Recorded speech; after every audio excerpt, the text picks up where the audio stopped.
Komunikasi, terus bapak bilang, gimana kabar kamu? Tapi papa udah tahu Usman itu pemain bola. Dari kecil dia emang ngarahin Usman ke bola.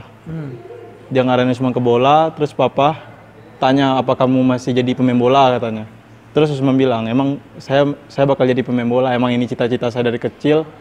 Emang gimana caranya, kata papa, prestasimu ini bisa ketemu saya di luar negeri katanya. Ya saya nggak mau kamu jadi pemain yang cuman pemain sekedar pemain aja katanya. Berarti ya, saya harus pakai Garuda di dadaku ya? Iya. Cuman papa dia respect sama negara di sini respect sama dia, cuman bilang itu hak kamu.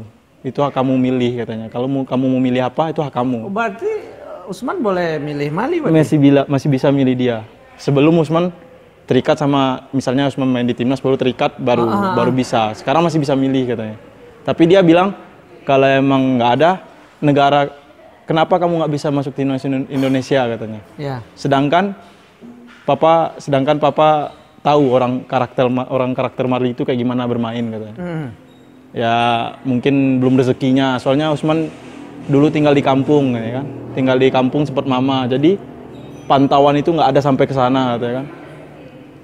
Dan waktu itu proses Usman dari main bola dari kecil ke dewasa belum semodern sekarang, ibaratnya Usman masih tinggal jauh dari orang-orang itu. Ya papa ngerti, cuman papa ya dia maunya Usman harus bisa main ke luar negeri, setidaknya. Dia nanya terus, kamu main kasta keberapa? Kamu main kasta keberapa? Kenapa kamu masih di bawah katanya? Ini bukan orang Mali katanya. Orang Mali ini lebih bisa main di luar negeri.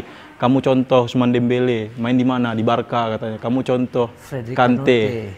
Dia main di mana? Kante main di Chelsea gitu ya kan. Kamu kenapa main Indonesia katanya? Kenapa nggak kamu coba Liga Australia katanya? Kenapa nggak kamu coba Liga luar negeri katanya kan? Lalu Usman jawab apa? Usman mau ya. Waktu itu mungkin Usman jawab, sabar kata Usman, semua itu butuh proses, butuh rencana kata Usman. Keras ya? Ya Usman butuh proses, butuh rencana. Usman bilang ke papa yakinin terus ya, dia ingetin setidaknya kamu jangan kena pergaulan ini, pergaulan itu. Ya setidaknya kamu yakin dengan punya kualitas kamu sendiri kata papa. Ya Usman yakin. Ya di saat Usman ngerantau pertama kali ke Jakarta, disuruh mama, kalau kamu mau meraih prestasi kamu jangan di Padang katanya. Kamu pergi keluar katanya, kamu pergi ke Jawa, kamu cari ilmu orang di sana.